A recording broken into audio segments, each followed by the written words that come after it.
Hola, en este videíto les voy a contar algunas cosas de la solución del primer simulacro de evaluación de la versión 1.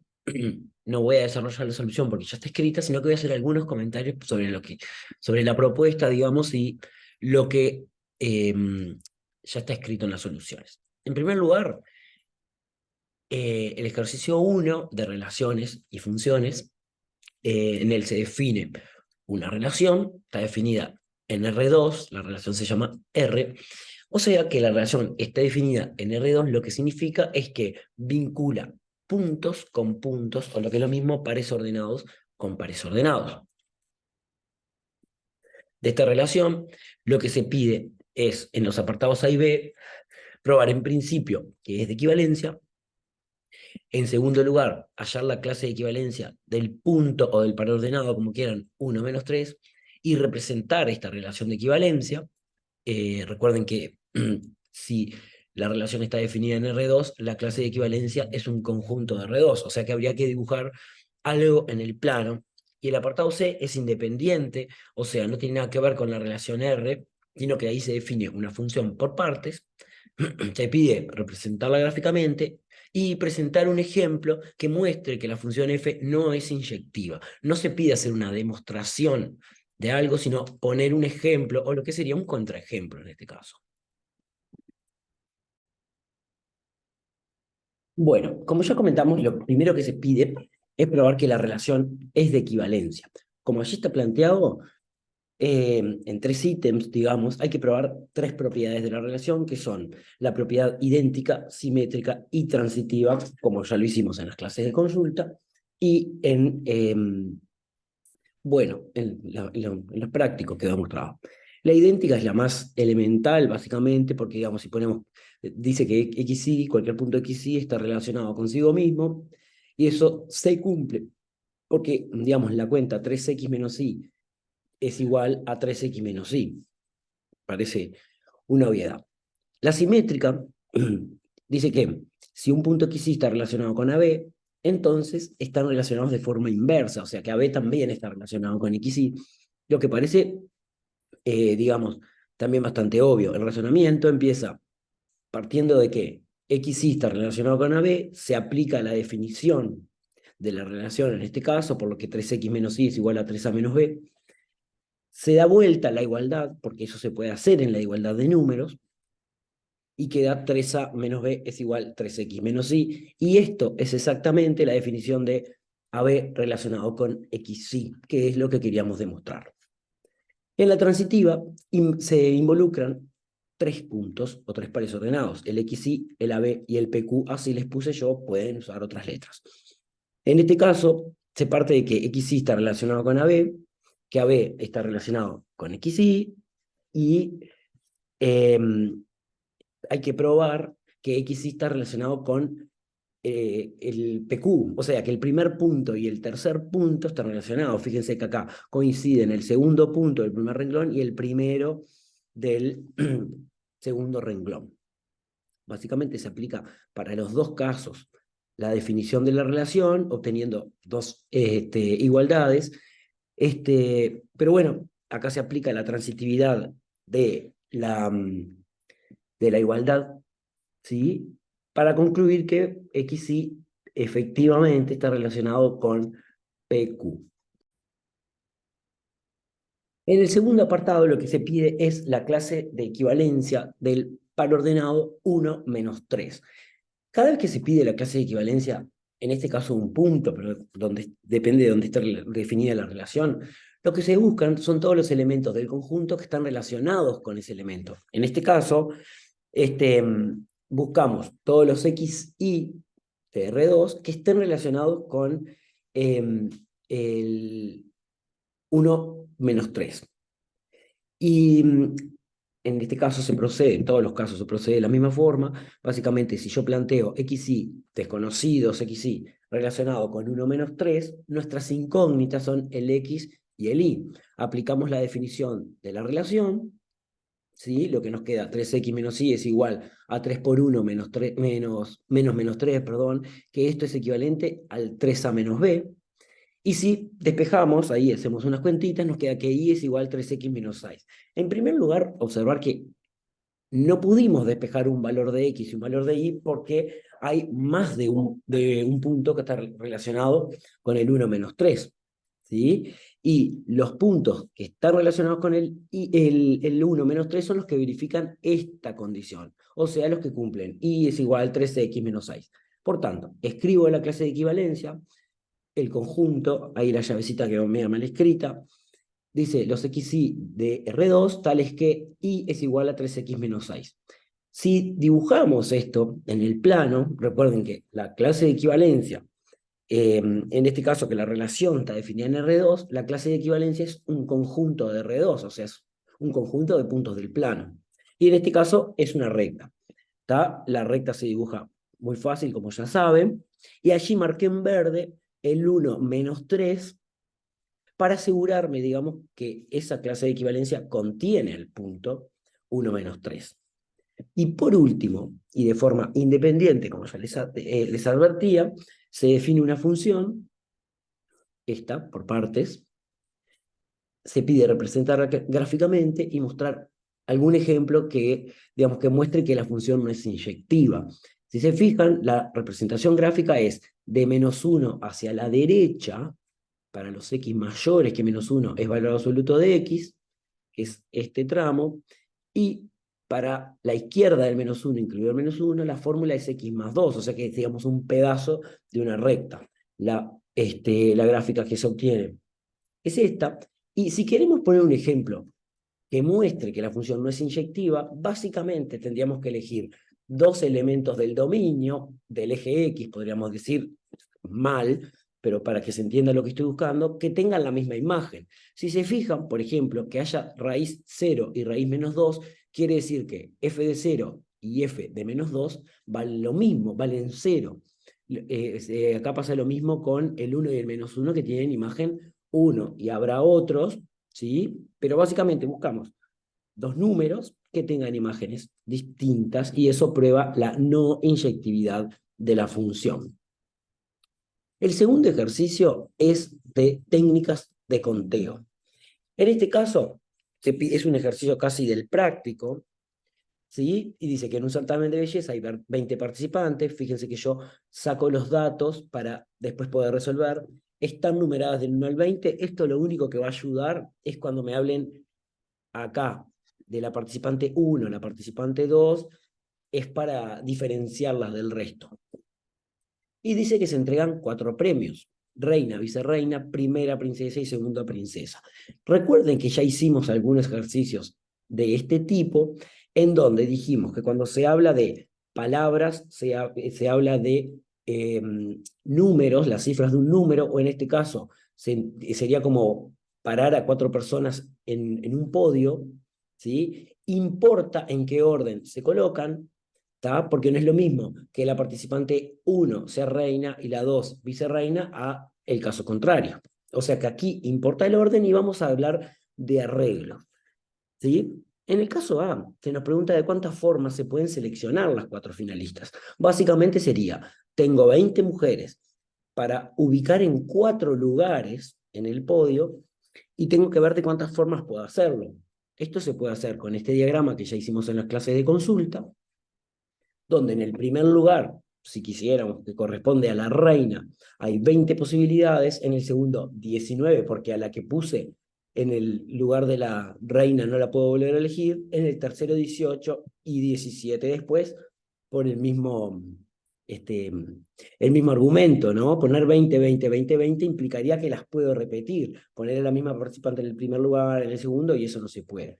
Esto que anotamos acá es lo mismo que hablar de arreglos de 20 tomados de a 4. ¿Sí?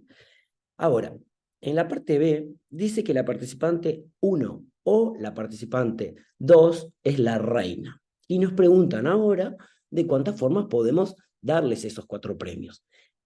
Hacemos otra vez el mismo esquema y pongo, en vez de 20 en el primer lugar, 2, porque tengo dos opciones. Quiero que la ganadora, o sea, la reina sea o la 1 o la 2, o sea que para el primer lugar solo hay 2 opciones. Los restantes lugares digamos, para el segundo lugar hay 19, porque, digamos, si en el primer lugar fue seleccionada la participante 1, nada dice en la letra que la participante 2 no pueda estar acá. O sea que una vez ubicada la reina, hay 19 opciones para el segundo lugar, 18 para el tercero, 17 para el tercero, perdón, cuarto, va. O sea que lo que tenemos es esto, serían arreglos de 19 tomados de A3, pero está multiplicado por 2. ¿Está? Ahora, la parte C es más amplia que la parte B porque dice que 1 y 2 obtienen algún premio. No sabemos cuál. Podría ser este caso u otro. ¿Sí? Ahora, lo que tenemos que asegurarnos es que las dos participantes están en algún lugar, ¿no? Que están las dos simultáneamente. Entonces, podemos proceder de esta forma. Poner a las participantes 1 y 2 en algún lugar y pensar, ¿de cuántas formas puedo ubicar a esas dos personas en los 4 lugares? ¿Tá? Puedo hacerlo de arreglos de 4 en 2 formas, porque tengo 4 lugares disponibles y tengo que seleccionar 2, ¿sí? Uno para la participante 1 y otro para la participante 2. Y las restantes 18 participantes van a ocupar otra vez 2 lugares, ¿sí? Y lo que yo tengo que seleccionar es, de las 18, digamos, hay 2 que tengo que poner en algún orden. Pueden hacer un esquema de esto y lo que se hace es multiplicar. Esto es el principio de la multiplicación. Otra forma de hacer esto, que es más larga, y así lo hicimos también en la clase de consulta, es poner varias posibilidades. Por ejemplo, con un esquema como este, poner a la 1 y a la 2 en los primeros 2 lugares y contar lo que pasa en los otros lugares. Después a la 1 y a la 2 en los lugares 1 y 3, y así sucesivamente. Esto haría que haya que sumar, digamos, varias formas que debería dar lo mismo. Bien, el ejercicio 3 de estructuras algebraicas dice que se define una operación en R más. O sea, lo que estamos diciendo es que, bueno, a ver, estoy buscando acá, que, digamos, se define la operación asterisco en R más, o sea que cada dos números reales positivos se obtiene uno nuevo. Básicamente, la operación asterisco consiste en multiplicar los dos números y a eso que da sumarle 1. Por ejemplo, 3 asterisco 5 sería lo mismo que hacer 3 por 5 más 1, o sea, 16. ¿Sí? Todos estos apartados tienen que ver con esa operación. No se pide probar que es una operación, sino que se asume.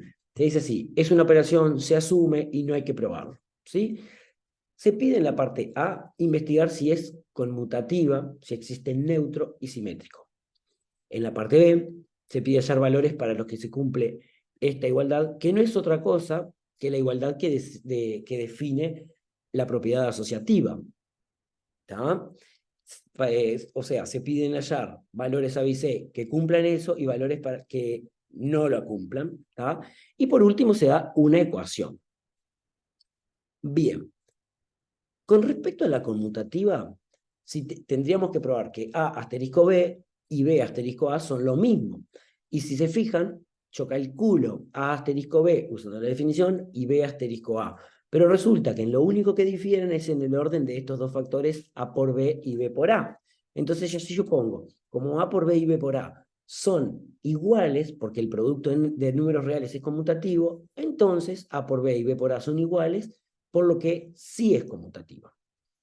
Respecto al neutro, en todos los casos que se nos pregunte por el neutro, nosotros buscamos un elemento E, ¿sí? Le llamamos E e intentaremos calcularlo, que verifique esta igualdad.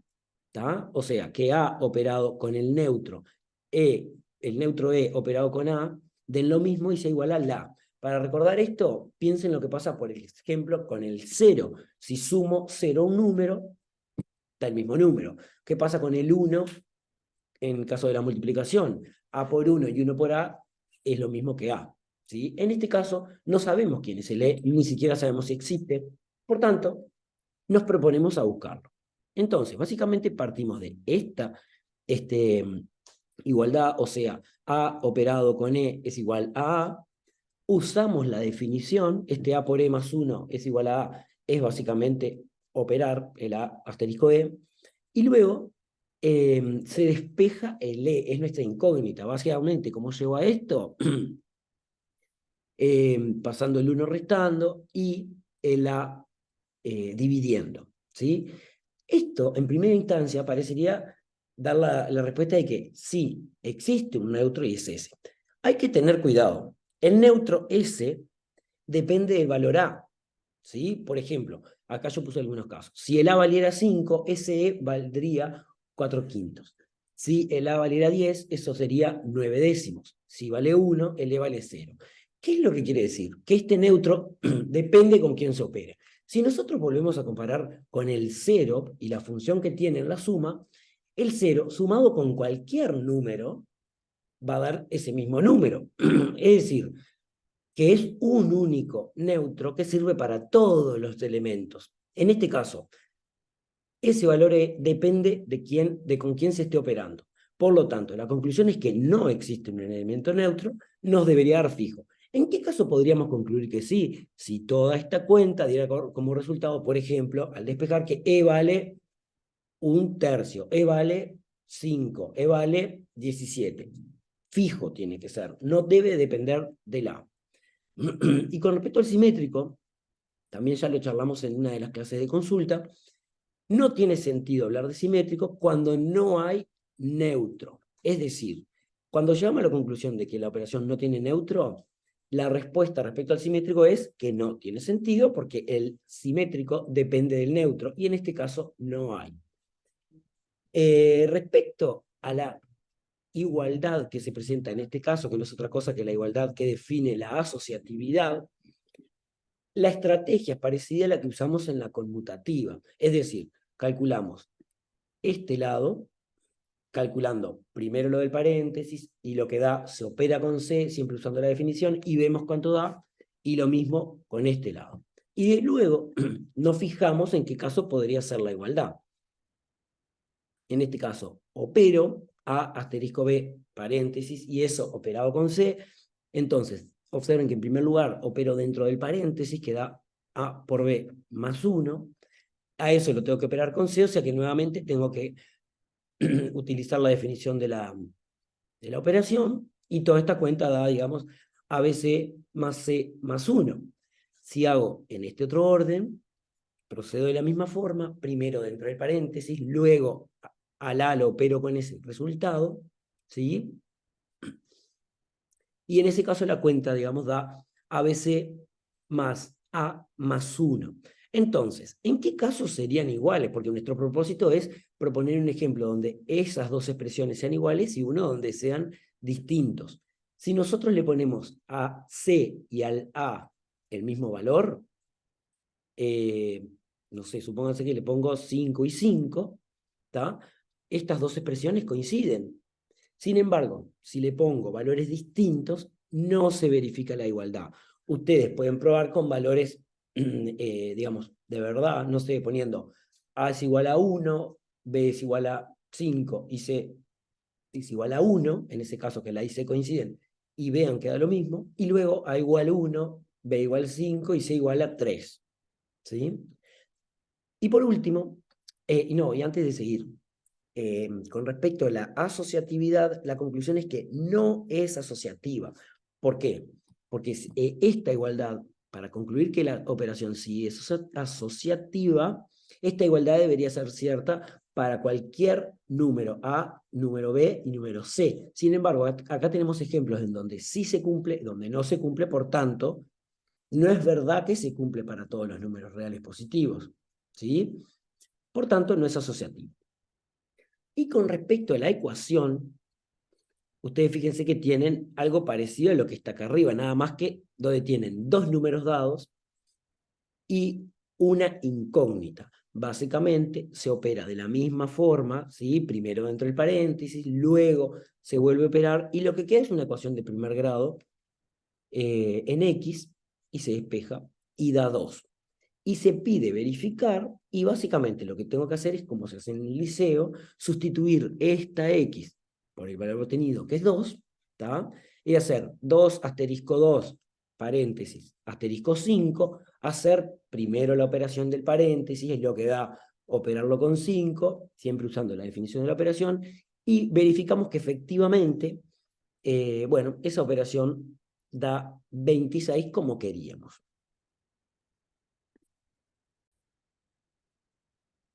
Bueno, el último ejercicio, el 4, es el único que corresponde a la unidad números reales. Tiene dos partes. La primera parte se trata de lo que está en la clase llamada algunos problemas cuadráticos, y la segunda parte tiene alguna ecuación o inecuación. Vale aclarar que en estos casos yo puse en todo el parcial, digamos, apartados abundantes, digamos, para que queden explicados, pero esto no quiere decir que el parcial tenga tantos apartados, ¿sí? El parcial es muy probable que sea más corto. Entonces, la primera parte, lo que se considera es una familia de funciones cuadráticas. ¿Por qué digo una familia? Porque como los coeficientes dependen de un número m, o sea, de un parámetro, para cada valor de m se obtiene una función cuadrática distinta, o sea, una función de segundo grado distinta. Como se dijo en esa clase, al variar el número m, va a variar, por ejemplo, si la función tiene o no tiene raíces, qué características tienen las raíces, ¿sí? Entonces, en este caso, la función está definida por esa fórmula, ¿tá? Básicamente donde si vemos el a, b y c de la función de segundo grado, el a sería 1, el b sería m-1, y el c, el término independiente, es m al cuadrado sobre 4. Se pide, en primer lugar, discutir según m real la existencia de raíces de f sub m. Y en segundo lugar, se pide que para el caso en que tenga una raíz doble, ven que hay algo mal acá. Tenía allí la solución del ejercicio 4, pero de la otra versión. Bien, entonces, como decía, el A vale 1, el B vale m-1 y el C vale m cuadrado sobre 4. En primer lugar, para discutir si existen o no existen raíces para esta función, lo que tenemos que hacer es calcular el discriminante, ¿tá? El b cuadrado menos 4ac, y estudiar su signo. Recordar que si el discriminante es positivo, tiene dos raíces distintas; si es negativo, no tiene raíces reales; y si es cero, tiene una única raíz. Entonces, en este caso, calculamos el discriminante, como dije, b cuadrado, o sea, m-1 cuadrado, menos 4 por 1, que es el a, por c, que es el m cuadrado sobre 4, y se obtiene una expresión que depende de m. Esto nos vuelve a mostrar que al variar el número m, varían también, digamos, la existencia o no de raíces. Si hacemos el signo de ese discriminante, obtenemos para todos los números reales, para todos los valores m, qué es lo que pasa con las raíces de esta función, ¿no?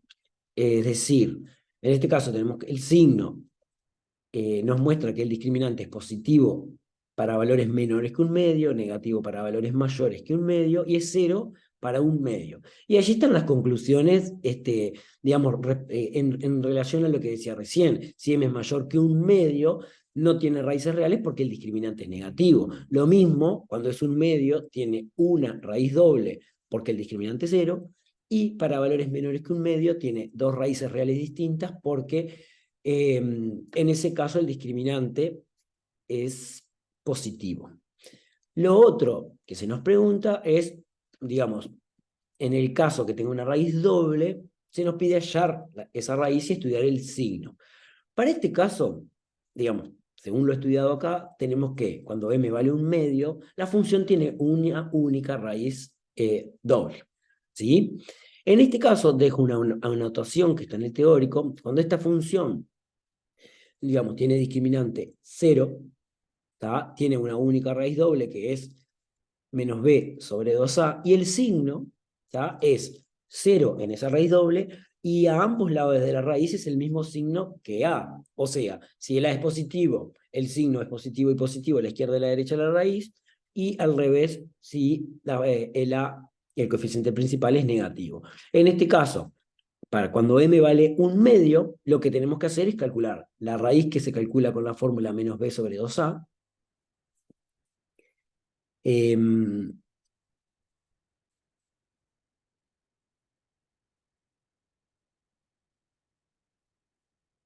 Está bien, estaba revisando esto. Y teniendo en cuenta que el b es m-1 y el a es 2, hacemos las cuentas, la raíz vale 1/4, y en este caso, el signo de esa función es, como les venía anticipando, en 1/4 vale 0, y a ambos lados de la raíz el signo coincide con el signo del coeficiente principal. En este caso, el a vale 1, o sea que es positivo, por eso lo ponemos más y más.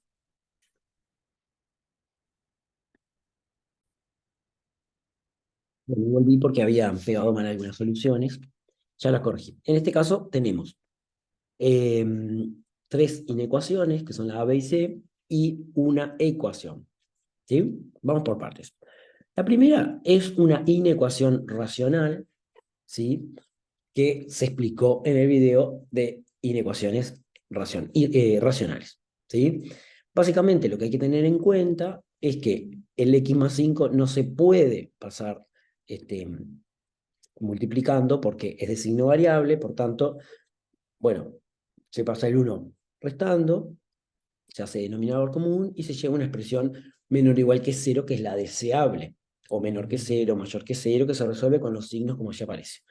En primer lugar, lo que obvié decir es que cuando hay denominadores corresponde estudiar la existencia. En este caso, el denominador, que es x más 5, no puede ser 0, por tanto, el dominio son todos los reales menos el -5. ¿Esto qué quiere decir? Que si obtenemos alguna solución 5, la tenemos que descartar.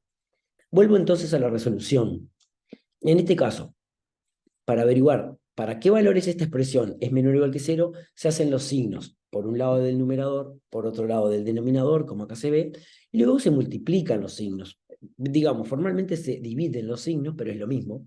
¿Tá? O sea, más dividido más, menos dividido más, da menos, y así sucesivamente. Y como lo que queremos es que sea menor o igual que 0, se indican allí, que yo marqué con rojo, todas las zonas donde la expresión dice más o dice 0. ¿Tá? Y se expresa la solución como una unión de dos intervalos. Observen que el -5 fue excluido, porque en ese caso la expresión con denominador no existe. En este caso, en el segundo, tenemos una inecuación con valor absoluto. Siempre que haya alguna ecuación o inecuación con valor absoluto, corresponde trabajar en zonas. Recuerden que el valor absoluto de una expresión coincide con la expresión si ella es positiva y cambia de signo, digamos, cuando es negativa. Por tanto, tenemos que hacer en este caso el signo de x más 5, que es una expresión afectada por el valor absoluto. Por otro lado, el signo de x menos 1, que es la otra expresión afectada con valor absoluto, y esto lo que determina son zonas, regiones que yo marqué con 1, 2 y 3. Si se fijan, este signo lo que me está diciendo, el de x más 5, es que cuando trabaje a la derecha de -5, voy a cambiar el valor absoluto de x menos 5 por el propio x más 5. X menos 5 no, x más 5 lo voy a cambiar por el x más 5. O sea, puedo sacar los valores absolutos. Y a la inversa, cuando estoy trabajando a la izquierda de -5, voy a cambiar el x más 5 por supuesto que sería menos x menos 5. ¿Sí? Lo mismo con el signo de la expresión x menos 1, nada más que cambia el signo en 1. Esto determina tres regiones. No corresponde multiplicar signos, sino que, por ejemplo, ¿qué me indica esta región donde dice más, más? Que a ambas expresiones con valor absoluto les puedo quitar el signo, quitar el valor absoluto y trabajar sin los valores absolutos. Por tanto, en esta primera región, que es de 1 a más infinito, la inecuación se transforma en x más 5, del valor absoluto, más 2 por x menos 1, menor que x más 7. Esto es una inecuación de primer grado, se despeja y queda x menor que 2. Pero hay que tener cuidado, no sirven todos los reales menores que 2, sino únicamente los que están en esta región, o sea, de 1 en adelante. Si sirven de 1 en adelante y la solución es para menores que 2, la solución de esa primera región es el intervalo 1, 2. Lo mismo con la región 2, pero en este caso el x más 5 queda como está, pero el x menos 1, el menos 1 cambia por menos x más 1. Por ser opuesto, le cambiamos los signos. Todos los mismos comentarios respecto a la resolución, ¿sí? Y por último, en la región 3, que se cambian de signo ambos por ser los dos signos negativos, se llega a que x tiene que ser mayor que menos 2,5, ¿sí? Pero le ponemos que la solución es vacía en esa región porque estamos trabajando a la izquierda del menos 5. O sea, ¿qué valores de esta región, de la región 3, son mayores que menos 2,5? Ninguno. En este caso, se tiene una inecuación exponencial. Como no hay denominadores, no hay logaritmos y no hay raíces, en este caso, el dominio son todos los reales. En primer lugar, fíjese que yo anoto en rojo cómo expresar al 4 como una potencia de 2 y al 8 a la x como una potencia de 2. Esto es para que se transforme la inecuación en una comparación de potencias de la misma base. Entonces, usando esto rojo, la inecuación esta se transforma en 2 a la x cuadrado por 2 a la 2 menor o igual que 2 a la 3x.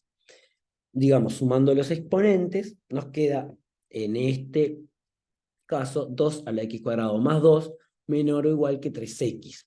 Y como esta es una comparación de potencias de igual base, ¿sí? El menor o igual se verifica siempre y cuando se cumpla la misma condición para los exponentes. ¿Esto qué quiere decir? Que transformo esta inecuación en x cuadrado más 2, que es este exponente, menor o igual que 3x, el otro exponente. Si la base fuera un número menor que 1, o sea, la base hubiera sido 0,35, en este caso, al despojarnos de las bases y comparar los exponentes, deberíamos dar vuelta a la desigualdad, o sea que quede mayor o igual que 3x. Y en este caso se trata de una inecuación cuadrática, ¿sabes?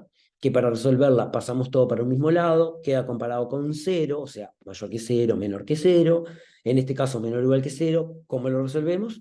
Con el signo de esa expresión cuadrática, tiene raíces 1 y 2, es negativa entre 1 y 2, y como dice menor o igual que 0, nos sirven todos aquellos números reales en donde el signo se haya indicado con menos o con 0, es decir, todo el intervalo 1, 2. Y por último, tenemos una ecuación logarítmica. Lo primero cuando aparecen logaritmos es estudiar la existencia. En este caso, tenemos que el x de este logaritmo tiene que ser mayor que 0, lo mismo que el x más 2, para eso se hacen los signos de ambas expresiones, eh, y se intersectan, es decir, ¿en qué caso existen ambas expresiones? ¿En qué caso ambas expresiones son positivas? ¿Sí? La parte de entre menos 2 y 0 la descartamos porque el logaritmo en base 2 de x no existiría. ¿Sí? Entonces, para poder usar propiedades necesitamos tener logaritmos de igual base. En este caso, el 8, que es la base del segundo logaritmo, es una potencia de 2, por tanto usamos el cambio de base. Quiere decir que el logaritmo de x más 2 en base 8 lo vamos a transformar en un logaritmo de base 2. ¿Está? Por allí tienen la fórmula de cambio de base, en este caso justo el denominador, que es logaritmo de 8 en base 2, vale 3, que se simplifica con el otro 3, o sea que el segundo sumando es directamente logaritmo de x más 2 en base 2. Ahora, esta ecuación se transforma entonces en logaritmo de x en base 2 más logaritmo de x más 2 en base 2, y este 3 también nos conviene escribirlo como un logaritmo de base 2, que sería el logaritmo de 8. ¿De dónde sale 8? Básicamente de hacer 2 a la 3. Si este fuera un 5, esto sería el logaritmo de 2 a la 5 en base 2. ¿Sí? Entonces, en este caso, me salté algún paso ahí, pero suma de logaritmos se puede expresar como el logaritmo del producto, o sea, el logaritmo de x por x más 2, y al tener igualados dos logaritmos de igual base, directamente se iguala lo de adentro, por así decirlo, del logaritmo, y queda x por x más 2 igualado a 8. Esto lleva a una ecuación de segundo grado que tiene raíces 2 y menos 4. Fíjense que allí yo tacho el menos 4 porque el menos 4 no es parte del dominio. Nosotros dijimos que para que exista toda esta expresión, x debería ser positivo. Por tanto, el menos 4 no es parte de la solución. La solución está formada únicamente por el número 2.